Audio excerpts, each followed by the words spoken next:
Okay, good day mga ka-airsoft, good day mga kabigman. Just airsoft toys, tapos si yung lalaki, Yungsu.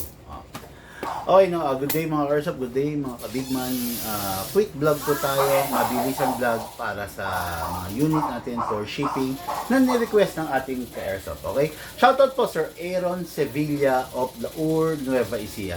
Mga airsoft, ang Laur, pwede namin puntahan, pwede nating isi-OD yan, no? Kaya lang itong ka-airsoft natin na to is medyo on a hairy siya, kumbaga nagmamadali.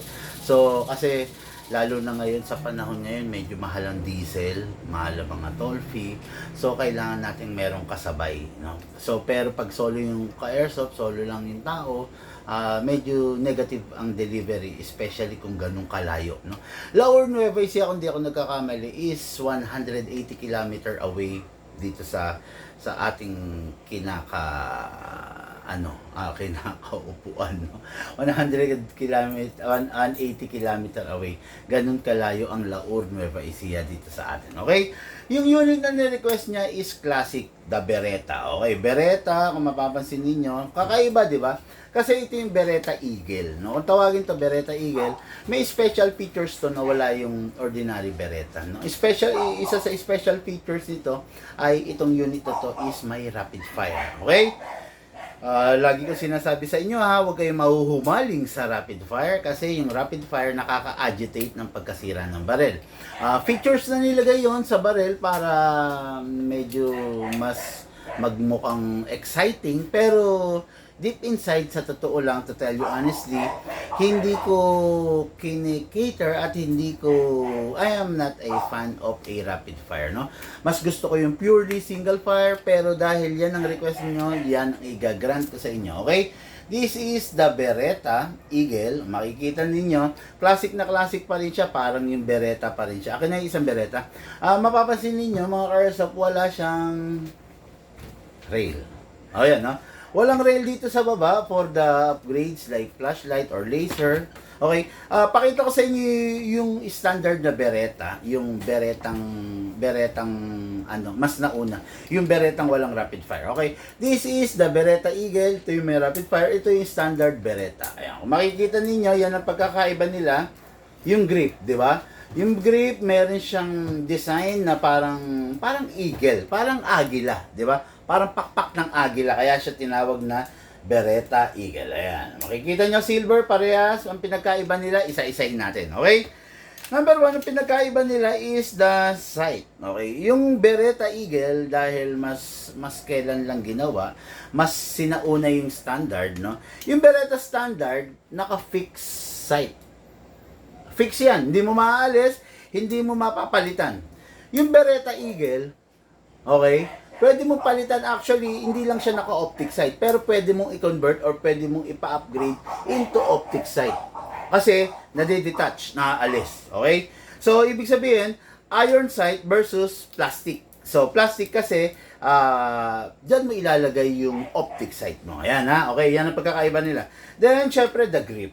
Okay? Then, other than that, wala na. Kasi pares naman silang walang rail, pares silang walang magwell.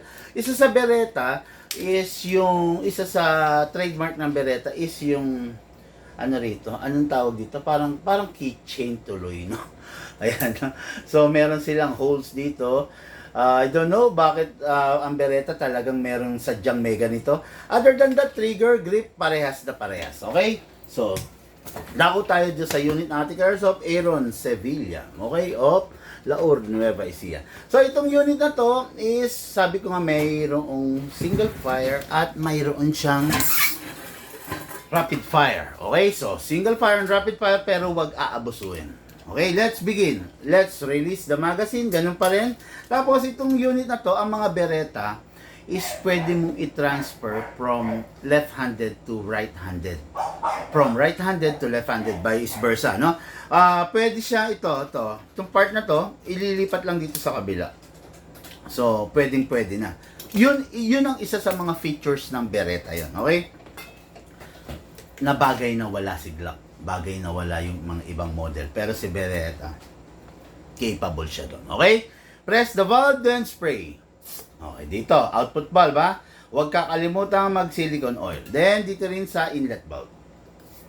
Oh, yun. Okay? Ngayon, sa unit, kunin natin yung unit, kasan natin manually. Ilock natin dito. Then, spray sa slide stopper. Ay, sorry. Let me rephrase it. Si Beretta, hindi nilalagyan sa slide stopper. Diretso na sa nozzle. Okay. Yan. Diretso sa nozzle. Okay, then, release. Huwag ibababa to. Pull back. Okay, no? Okay. Si Beretta, may single fire, may rapid fire. Okay? Dito. Ayan. Sabi ko nga sa inyo, pag i-access ninyo ang isang Beretta, huwag single-sided. Double-sided lagi. Okay? Ayan. Safe, pinakababa. Ngayon, rapid fire, middle, then single fire, taas. Okay? Papakita ko sa inyo yan, ha? Gamit tayo ng 12 kg para kay Beretta magazine. Upside down, then press down. 1, 2. Wala na akong gas. Okay. Sana umubra pa. Okay. Mga airsoft, no? Si Beretta nga pala, wala siyang beaver tail, ha? Wala rito, no? So, diretso siya. Si Beretta ang isa sa mga klase ng pistol na kung tawagin ay double action. Oh, yun, di ba? Okay, so may bala na, may silicone oil na, maglagay tayo may gas na, may silicone oil na, lagay tayong bala. Hatakin to pababa, then place your right thumb here. Dito po, ilalagay, pump lang po. Oh, sorry. Pengi akong pansundot lang. Umipit dun. Sorry, nagkaroon ng aksidente. Umipit yung bala mga airsoft, no? Pero alisin na lang natin yan. Susundutin na. Yun, okay na. Yun lang, no? So, ano po tayo? Malakas kasi spring. Wala po akong kuko ngayon. Okay? Ayun, no? Nabibitawan. Delikado.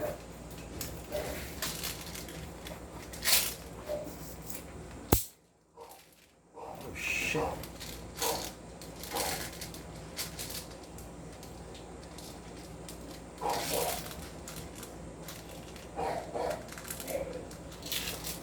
Nabibitawan ko.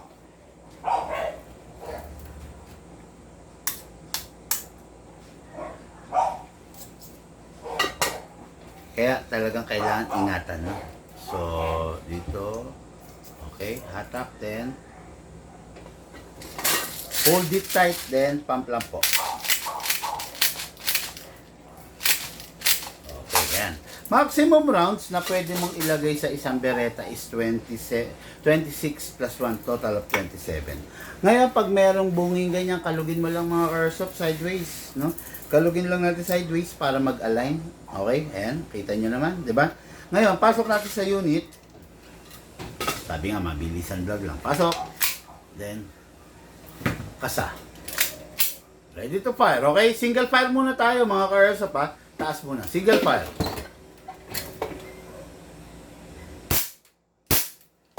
Try natin i-rapid fire. Ito, middle. Rapid fire. Try natin i-single fire ulit.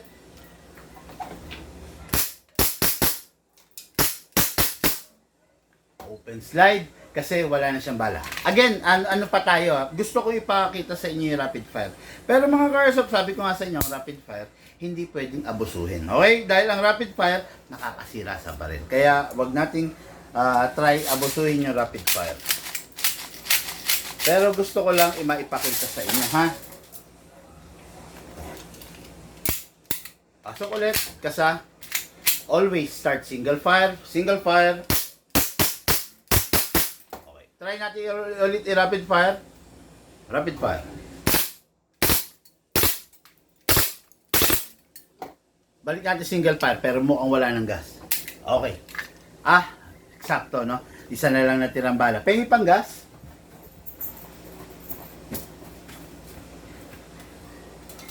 Lagyan natin para makita natin mag-open slide. Okay? Then, dagdagan natin ng mangilan-ngilan na bala. Okay. Pasok ulit. Kasa. Single fire na lang mga airsoft, ha? Ayan na. Ito yung rapid fire. Pag binaba, safe. Ayan, baba. Okay? Pero single fire lang natin. Okay?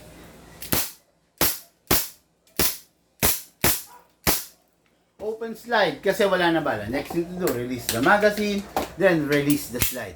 Then rest the hammer by pressing the trigger. Maraming salamat po sa nanood ng ating mabilisan vlog for the day. Mamaya po, delivery date tayo. Thank you!